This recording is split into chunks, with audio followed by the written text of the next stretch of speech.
जय श्री राधे, जय श्री कृष्ण। आप सभी को एक बार पुनः आप सभी का बहुत बहुत स्वागत है आप ही के यूट्यूब चैनल VKVPS परिवार श्री धाम वृंदावन। मैं राधेश्याम वशिष्ठ नित्य की भांति ले चलता हूँ आपको श्रीमद् भागवत की बृहद भागीरथी में अवगाहन करने के लिए, जिसके अंतर्गत हम एक अध्याय की नित्य कथा श्रवण कर रहे हैं। आज हम श्रीमद् भागवत के अथैकोनसप्ततमो अध्याय यानी कि 69वें अध्याय में 69 चैप्टर नंबर में एंटर करेंगे। बड़ी सुंदर देवर्षि नारद जी का भगवान की ग्रहचर्या देखना, इस कथा का हम श्रवण करेंगे। आइए देर न करते हुए ले चलता हूँ आज की पावन कथा प्रसंग में। नए आए हैं चैनल को सब्सक्राइब कर ले हुए करते हैं गोविंद नाम संकीर्तन। श्री कृष्ण गोविंद हरे मुरारी नाथ नारायण वासुदेव। श्री कृष्ण गोविंद हरे मुरारी नाथ नारायण वासुदेव। हे नाथ नारायण वासुदेव, हे नाथ नारायण वासुदेव। श्री कृष्ण गोविंद हरे मुरारी, हे नाथ नारायण वासुदेव। नारायणं नमस्कृत्यं नरं चैव नरोत्तमं देवीं सरस्वतीं व्यासं ततो जयमुदीरयेत्। कृष्णाय वासुदेवाय हरये परमात्मने प्रणतः क्लेशनाशाय गोविन्दाय नमो नमः। ओम नमो भगवते वासुदेवाय। श्रीमद्भागवत महापुराणं दशमस्कन्ध उत्तरार्धः। अथैकोनसप्ततमो अध्यायो। श्रीशुक उवाच नरकं निहतं श्रुत्वा ततोऽहं च योषितां कृष्णेनेकेन बहुनैनां तद्विद्रक्षुस्म नारदो। चित्रं वदेत तदेकेन उपसायोगवद्व्रतग्रहीषु दृष्ट्वा सहस्रं श्रियम् एकमुदावहत्।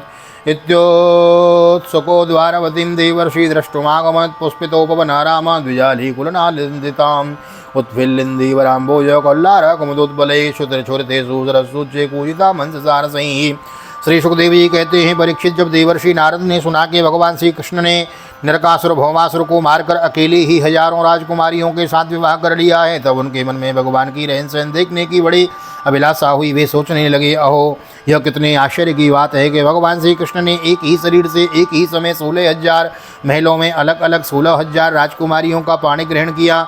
देवर्षि नारद इस उत्सुकता की क्यूरियोसिटी से प्रेरित होकर भगवान की लीला देखने के लिए द्वारिका पहुँचे। वहाँ के उपवन और उद्यान खिले हुए रंग बिरंगे पुष्पों से लदे वृक्षों से परिपूर्ण थे। उन पर तरह तरह के पक्षी चहक रहे थे और भौरे गुंजार कर रहे थे। निर्मल जल से भरे सरोवर में नीले, लाल और सफ़ेद रंग के भांति भांति कमल खिले हुए थे। कुमुद कोई नवजात कमलों की मानो भीड़ ही लगी हुई हो। उनमें हंस और सारस कलरव कर रहे थे। प्रासाद अलक्षेर नवभिर्जुष्टां स्फाटिकराजितैः महामरकतप्रज्ञैः स्वर्णरत्न परीक्षतैः विभक्तरथ्यापतचत्वरापणैः शालासभाभिरुचिरां सुरालयैः संशक्तिमार्गान् गणवीथ देहलीं पतत पताका ध्वजवारितापम। द्वारिकापुरी में स्फटिक मणि और चांदी के 9 लाख महल थे। वे फर्श आदि में जड़ी हुई महामरकत मणि पन्ने की प्रभा से जगमगा रहे थे और उनमें सोने तथा हीरों की बहुत सी सामग्रियाँ शोभायमान थीं। उनके राजपथ, बड़ी बड़ी सड़कें, गलियां, चौराहे और बाजार बहुत सी सुंदर सुंदर थे। गुरसाल आदि पशुओं के रहने के स्थान, सभा भवन और देव मंदिरों के कारण उनका सौंदर्य और भी चमक उठा था। उनकी सड़कें, चौक, गली और दरवाज़ों पर छिड़काव किया गया था। छोटी छोटी झाड़ियाँ और झंडियाँ और बड़े बड़े झंडे जगह जगह फहरा रहे थे, जिनके कारण रास्तों पर धूप नहीं आ पाती थी। तस्यामन्तःपुरं श्रीमदर्चितं सर्वदिष्णपैर्ये स्वकौशलं यत्र दृष्ट्वा काष्ठेन दर्शितं तत्र षोडशभिः सद्यो सहस्रैः समलङ्कृतं विवैषैः गौतमं सौरैः पत्नीनां भवनं विष्टब्ध विद्रुमस्तम्भैर्वैदूर्य फलकोत्तमैः इन्द्रनीलमये कुण्डैर्जगत्यां च तद्विषम्। उसी द्वारिका नगरी में भगवान श्री कृष्ण का बहुत ही सुंदर अंतःपुर था। बड़े बड़े लोकपाल उसकी पूजा प्रशंसा किया करते थे। उसका निर्माण करने विश्वकर्मा ने अपना सारा कला कौशल, सारी कारीगरी लगा दी थी। उस अंतःपुर निवास में भगवान की रानियों के 16,000 से अधिक महल शोभायमान थे। उनमें से एक बड़े भवन में देवर्षि नारद जी ने प्रवेश किया। उस महल में मूंगों के खंभे, वैदूर्य की उत्तम उत्तम छज्जे तथा इंद्र नीलमणि की दीवारें जगमगा रही थीं और वहाँ के गरचे भी ऐसी इंद्र नीलमणियों से बनी हुई थीं जिनकी चमक किसी प्रकार कम नहीं होती थी। वितानेर्निर्मित स्पष्टा मुक्ता दामा विलम्बिभेदान्तेरासन पर्यंकेर मणियुत्तम परिष्कृतैः दासेर्भिर्निष्कण्ठीभिः सुवासो विरलङ्कृतं पुंभिः सकञ्चुकोष्णीः सुवस्त्रक्मणिकुण्डलैः विश्वकर्मा ने बहुत से ऐसे चंदों भी बना रखे थे जिनमें मोती की लड़ियों की झालरें लटक रही थीं। हाथी दांत से बने हुए आसन और पलंग थे जिन पर श्रेष्ठ श्रेष्ठ मणि जड़ी हुई थी।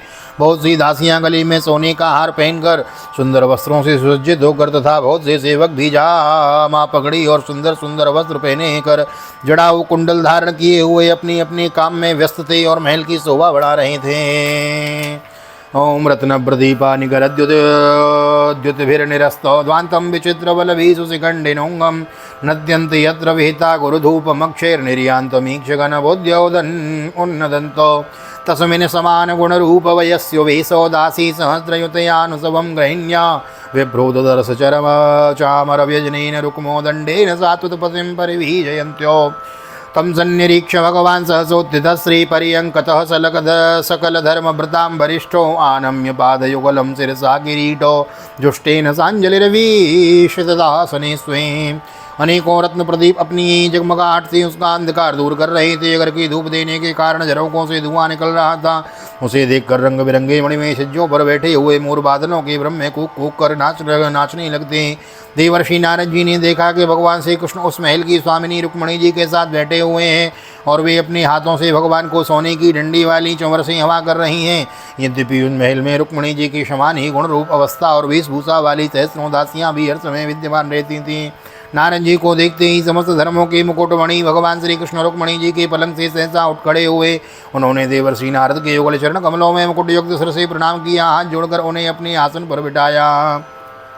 तस्यावनिज चरणों तदपः स्वमूर्ध्यां बिभ्रज जगद्गुरुतरोऽपि सतां पतिर्हि ब्रह्मण्यदेव इति यद्गुणनाम युक्तं तस्यैव यच्चरण शौचमसि सतीर्थं सम्पूज्य देवर्षिवर्यमृषि पुराणो नारायणो नरसको विधिनोदितेनो वानिया विभास्य स्वयमितयामृतविष्टया तं प्राह प्रभो भगवते करवामहि किं। परीक्षित, इसमें संदेह नहीं कि भगवान श्री कृष्ण चराचर जगत के परम गुरु हैं और वे उनके चरणों का धूमन गंगाजल सारे जगत को पवित्र करने वाला है। फिर भी वे परम भक्त वत्सल और संतों के परम आदर्श उनके स्वामी हैं। उनका एक असाधारण नाम ब्रह्मण्य देव भी है। वे ब्राह्मणों को ही अपना आराध्य देव मानते हैं।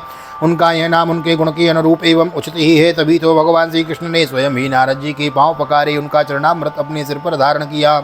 नर शिरोमणि नर के सखा सर्वदर्शी पुराण पुरुष भगवान नारायण ने शास्त्रोक्त विधि से देवर्षि शिरोमणि भगवान नारद की पूजा की। इसके बाद अमृत से भी मीठे किंतु थोड़े शब्दों में उनका स्वागत सत्कार किया और फिर कहा, प्रभु आप तो स्वयं समग्र ज्ञान वैराग्य धर्म यश श्री और ऐश्वर्य के पूर्ण है, ऐश्वर्य से पूर्ण है।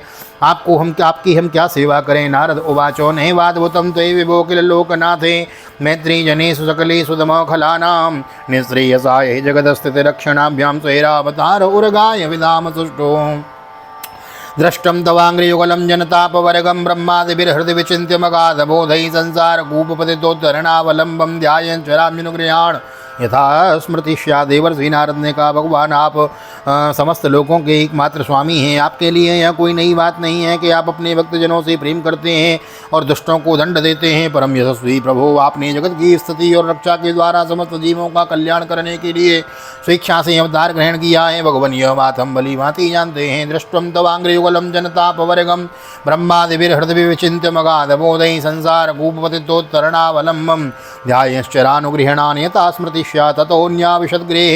ततोऽन्यदा विशद्गेहं कृष्णपत्न्यास नारदो योगेश्वरेश्वरस्याङ्गं योगमाया विवित्सयोः।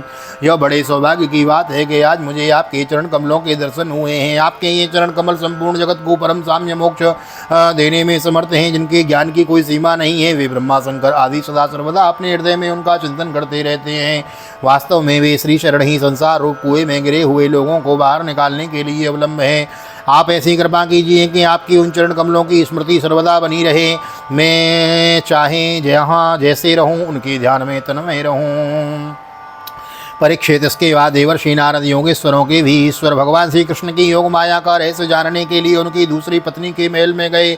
दिव्यंतमक्षेस्तत्रापि प्रियया चोद्धवेन च पूजितो परया भक्त्या प्रत्युत्थाना सनादिवी पृष्ठश्चा विदुषे श्वासो कदा यातो भवानिति क्रियते किं न पूर्णानाम पूर्णैरस्मदादिवी अतापि ब्रूहि नो ब्रह्मण्यन्मे तच्छोभनं कुरो सतो विस्मित उत्थाय तूष्णीमन्दयगाद गृहं तत्राप्योचष्ट गोविन्दं लालयन्तं सुताञ्च सोऽन्ततोऽन्योऽस्मिन् ग्रही पश्यन मंजनाय कृतोद्यमम परीक्षित। इसके बाद देवर्षि नारद वहाँ उन्होंने उन भगवान श्री कृष्ण ने अपनी प्राण प्रिया और उद्धव जी के साथ चौसर खेल रहे हैं वहाँ भी भगवान खड़े होकर उनका स्वागत किया, आसन पर बैठाया, विविध सामग्रियों द्वारा बड़ी भक्ति से उनकी अर्चना पूजा की। इसके बाद भगवान ने नारद जी से अनजान की तरह पूछा, आप यहाँ कब पधारे? आप तो परिपूर्ण आत्मा राम, आप न काम और हम लोगों हैं अपूर्ण, ऐसी अवस्था में भला हम आपकी क्या सेवा कर सकते हैं? फिर भी ब्रह्मस्वरूप नारद जी आप कुछ न कुछ आज्ञा अवश्य कीजिए और हमें सेवा का अवसर देकर हमारा जन्म सफल कीजिए। नारद जी यह सब देख सुनकर चकित और विस्मित हो रहे थे। वे वहाँ से उठकर चुपचाप दूसरे महल में चले गए। उस महल में भी देवर्षि नारद ने देखा कि भगवान श्री कृष्ण अपने नन्हे नन्हे बच्चों को दुलार रहे हैं। वहाँ से फिर दूसरे महल में गए तो क्या देखते हैं कि भगवान श्री कृष्ण स्नान की तैयारी कर रहे हैं। यूयंतम चौबितानाग्निजंतम पंचवीरमके भोजयंतम तुजान क्वापि वंजानामस मवसे स्थितम क्वापि संध्यामुपासीनं जपन्तं ब्रह्मवाग्यतम एकत्र चास चरमाभ्यां चरन्ति मवसवर्त्मसो अस्वेर्गजेरथे क्वापि विचरन्तं गदागणजं क्वचित् शिक्षायनं पर्यङ्के स्तूयमानं च विन्द्वी वन्द्वी मंत्रयन्तं यन्तं च कस्मिंश्चिन्मन्त्रेऽस्मिंश्चोद्धवादिभिः जलक्रीडारतं क्वापि वारमुख्याबलावृतम्।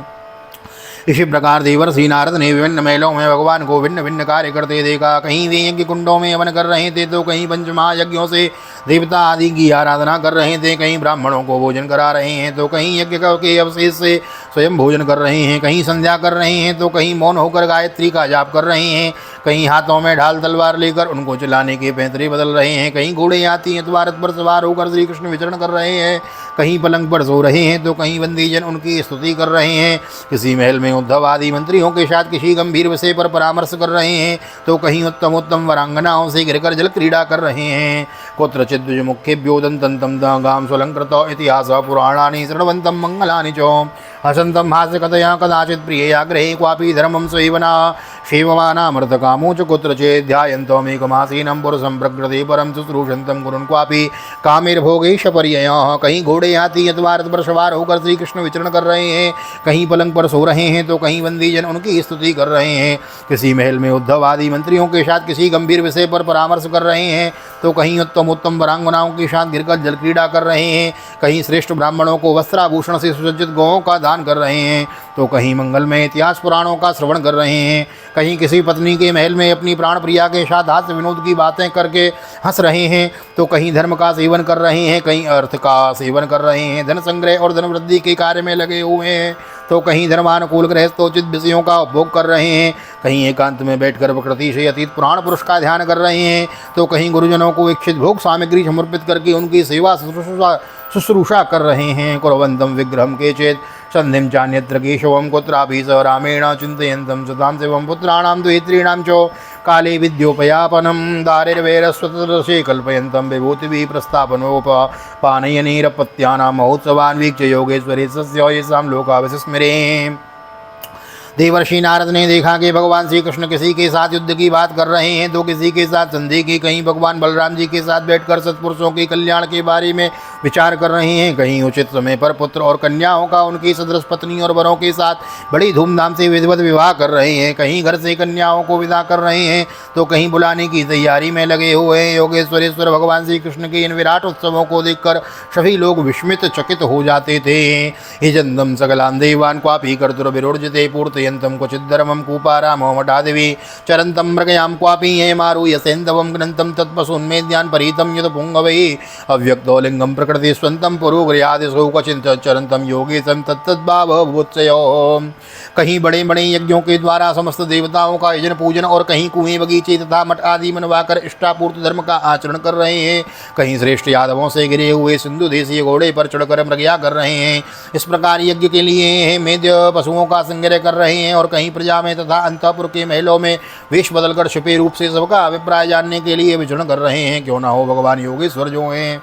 अथोवाच और श्रीकेशम नारद प्रसन्नमा योगमायोदयं वीक्ष मानसीमीयुषो गतिं विदामो योगमायास्ते दुर्दर्शोऽपि मन्मायिनां योगेश्वरात्मन्निर्वाता भवत्पादो निसेवयो अनुजानीय मां देवं लोकास्ते यास यशसा प्लुतान् पर्यटामिव तवोदेगायन लीलाम्बुवन पालनीं परिज्ञेत। इस प्रकार मनुष्य की सी लीला करते हुए ऋषिकेश भगवान श्री कृष्ण की योग माया का वैभव देखकर देवर्षि नारद जी ने मुस्कुराते हुए इनसे कहा, योगेश्वर आत्मदेव आपकी योग माया ब्रह्मा जी आदि बड़े बड़े मायावियों के लिए भी अगम्य है, परंतु हम आपकी योग माया का रहस्य जानते हैं, क्योंकि आपकी चरण कमलों की सेवा करने से वह स्वयं ही हमारे सामने प्रकट हो गए हैं। देवताओं के भी आराध्य देव भगवान 14 भवन आपके सुयश से परिपूर्ण हो रहे हैं। अब मुझे आज्ञा दीजिए कि मैं आपकी त्रिभुवन पावनी लीलाओं का गान करता हुआ उन लोकों में विचरण करूं। श्री भगवान वाच ब्रह्मंदरमस्य वक्ता हम करता तदनुमोदितो तच्छयन लोकमिमास्थित पुत्रमाखिदो। भगवान श्री कृष्ण ने कहा, देवर्षि नारद जी, मैं ही धर्म का उपदेशक पालन करने वाला और उसका अनुष्ठान करने वालों का अनुमोदन करता भी हूँ। इसलिए संसार को धर्म की शिक्षा देने के उद्देश्य से ही मैं इस प्रकार धर्म का आचरण करता हूँ। मेरे प्यारे पुत्र, तुम मेरी यह योग माया देखकर मोहित मत होना। श्री सुकुवाचो इत्याचरन्तं सद्धर्मान् पावनान् गृहमेदिनां तमेव सर्वगेहेषु सन्तमेकं ददर्श। कृष्णस्यानन्तवीर्यस्य योगमाया महोदयं चोर मुहुर दृष्ट्वा ऋषिर्भूत विस्मितो जात कौतुको। भगवान श्री कृष्ण की शक्ति अनंत है, उनकी योग माया का परम ऐश्वर्य बार बार देखकर देवर्षि नारद के विस्मय और कौतूहल की सीमा न रही। इत्यर्थ काम धर्मेषु कृष्णेन श्राद्धितात्मनो सम्यक सवाजितो प्रीतस्तमेवानुस्मरणीयो। द्वारिका में भगवान श्री कृष्ण गृहस्थ की भांति ऐसा आचरण करते थे मानो धर्म अर्थ और काम रूप पुरुषार्थ में उनकी बड़ी श्रद्धा हो। उन्होंने देवर्षि नारद का बहुत सम्मान किया। वे अत्यंत प्रसन्न होकर भगवान का स्मरण करते हुए वहाँ से चले गए। एवं मनुष्य पदवी मनोवर्तमानो नारायणो किल भवाय गृहीत शक्ति रेमेंग षोडश सहस्रवरांगनानां सब्रीड सौव्रत निरीक्षण हास जुष्टो। राजन, भगवान नारायण के नारायण सारे जगत के कल्याण के लिए अपनी अचिंत महाशक्ति योग माया को स्वीकार करते हैं और इस प्रकार मनुष्यों की सी लीला करते हैं। द्वारिकापुरी में 16,000 से भी अधिक पत्नियां अपनी सलज्ज एवं प्रेम भरी चितवन तथा मंदमंद मुस्कान से उनकी सेवा करती थीं और वे उनके साथ विहार करते थे। यानी विश्व विलयोद्भव वृत्ते तो कर्माण्यनन्य वसयाणे हरिश्चकारो यस्तंग गायत शृणोत्यन मोदते वो भक्तिर्भवेद भगवती अपवर्ग मार्गई। भगवान श्री कृष्ण ने जो लीलाएं की हैं उन्हें दूसरा कोई नहीं कर सकता। परीक्षित देव विश्व की उत्पत्ति, स्थिति और प्रलय के परम कारण हैं और जो उनकी लीलाओं का गान श्रवण करने वालों का अनुमोदन करता है उन्हें मोक्ष का मार्ग स्वरूप भगवान श्री कृष्ण के चरणों में परम प्रेममयी भक्ति प्राप्त हो जाती है। शुद्ध श्रीमद्भागवते महापुराणे पारमहंस्यां संहितायां दशमस्कंदे उत्तरार्धे कृष्णकारस्तदर्शनं नामैकोनसप्ततितमोऽध्यायः। श्रीबालकृष्ण चरणार्पणमस्तु। कृष्णाय वासुदेवाय हरे परमात्मने प्रणतक्लेशनाशाय गोविंदाय नमो नमः। हरे कृष्ण कृष्ण कृष्ण हरे हरे, हरे राम राम राम हरे हरे। राधे कृष्ण कृष्ण कृष्ण राधे राधे, राधे श्याम श्याम श्याम राधे राधे। बोल राधा गोविंद भगवान की जय।